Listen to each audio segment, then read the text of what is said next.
kehidupan dalam kuburan jauh lebih panjang dibandingkan kehidupan di dunia.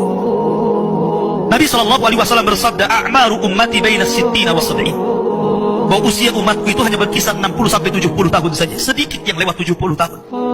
Kalaupun ada usia yang sampai 100 tahun, itu sedikit sekali. Tapi kebanyakan di bawah 70 tahun, umumnya umat Rasul itu sudah meninggal dunia. Tetapi ketika orang masuk ke dalam kuburan, usia dia di kuburan sampai kiamat ditegakkan itu panjang sekali. Anda bisa bayangkan, orang yang meninggal sejak zaman Nabi Adam sampai hari ini kiamat tidak dibangkit-bangkitkan, menunjukkan bahwa kehidupan kuburan jauh lebih panjang dibandingkan kehidupan dunia. Dari sinilah maka wajar seorang mukmin harus takut dengan kehidupan kuburan. Ma'asyiral muslimin yang dimuliakan Allah Azza wa Jalla. Tetapi para ulama mengatakan, apakah orang yang mendapatkan adab kubur itu munqati atau mustamir, terus menerus ataukah terputus? Kata para ulama, adab kubur itu hanya terputus dengan tiupan sangkakala Israfil. Ketika itulah Nabi SAW menceritakan bahwa Allah Subhanahu wa Ta'ala memerintahkan kepada Israfil untuk meniup sangkakala yang pertama. Disinilah adab kubur terputus. Karena ketika itu seluruh orang mati, baik orang yang ada di atas bumi atau yang ada di bawah bumi, baik kalangan jin, baik malaikat, kecuali makhluk-makhluk yang Allah kehendaki saja, semua hancur. Dan Abu Hurairah radhiyallahu anhu menceritakan kehancuran bumi setelah tiupan sangkakala itu adalah 40. Bisa 40 hari, bisa 40 bulan, bisa 40 tahun. Yang jelas Allah hancurkan bumi ini. Allah luapkan lautan ke daratan. Allah jatuhkan bintang. Allah hancurkan gunung sehingga seperti kapas yang dihempas angin. Itulah yang disebut dengan kehancuran alam atau hari kiamat. Baru setelah kemudian bumi tidak bulat lagi, tapi bumi terhampar. Allah ganti bumi yang kita pijak dengan bumi yang baru. Itulah yang disebut dengan padang mahsyar. Maka di setelah Allah Subhanahu wa Ta'ala memerintahkan Israfil untuk meniup sangkakala kebangkitan. Yang kedua kalinya Israfil pun kemudian meniup sangkakala. Maka dari setelah manusia keluar dari perut bumi, wa akhrajatil ardu athqalaha, Allah keluarkan beban-beban beratnya. Disitulah orang-orang yang beriman, ketika mereka muncul dari kuburan, maka mereka akan berkumpul dengan keluarganya. Allah mengatakan, alladzina amanu wattaba'athum dzurriyyatuhum biimanin alhaqna bihim dzurriyyatuhum. Orang-orang yang beriman, kemudian keimanan diikuti oleh keluarganya, oleh istrinya, oleh suaminya, oleh bapaknya, oleh anak-anaknya, oleh cucu-cucunya. Maka ketika mereka dibangkitkan dari kuburan, mereka langsung berkumpul menjadi satu keluarga. Dan itu sebuah ketenangan. Tapi orang-orang di luar daripada beriman, mereka keluar dari perut bumi seperti dua binatang. Pertama Allah contohkan dengan laron yang berterbangan. Anda bisa melihat laron apabila terbang di atas lampu atau di sekitar lampu. Lihat bagaimana cara terbangnya. Mereka akan saling tubruk dengan kawan-kawannya.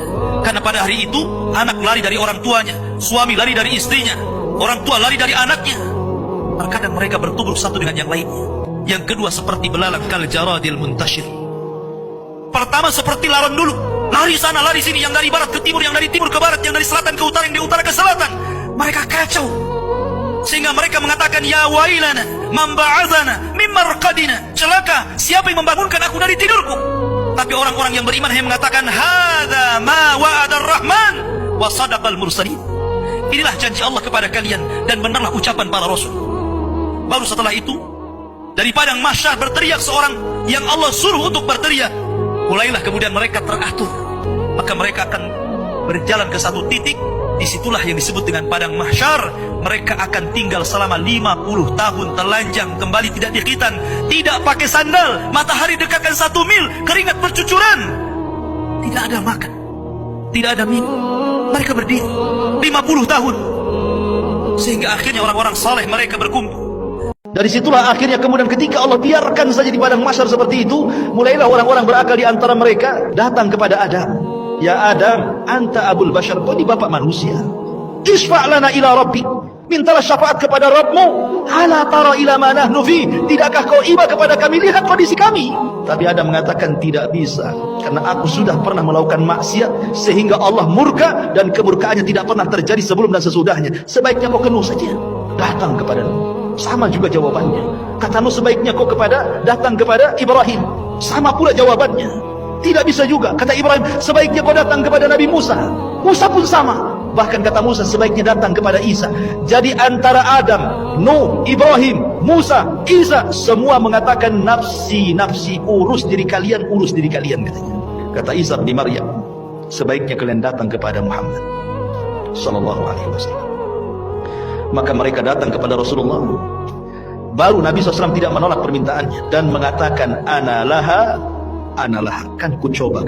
Maka Nabi SAW berangkat sendiri, kemudian mendekati arsy Allah, kemudian sujud di bawah arsy dengan sujud yang sangat lama. Kemudian Allah datang dan mengatakan, Irfa ra'saka ya Muhammad. Kata Allah Subhanahu wa ta'ala, angkat kepalamu wahai Muhammad. Sal qul tusma, sal tu'ta, ishfa tushaffa. Katakan kau didengar, minta kau diberi, mintalah syafaat, ku beri kau syafaat. Kata Allah. Ini yang disebut dengan syafaatul uthma, syafaat khusus yang hanya diberikan kepada Rasul kita, tidak diberikan kepada para nabi. Nabi SAW bersabda, as'adun nas bi syafaati man qala la ilaha illallah. Orang yang paling bahagia dengan syafaatku, kata Rasul, adalah orang yang mengucapkan kalimat la ilaha illallah.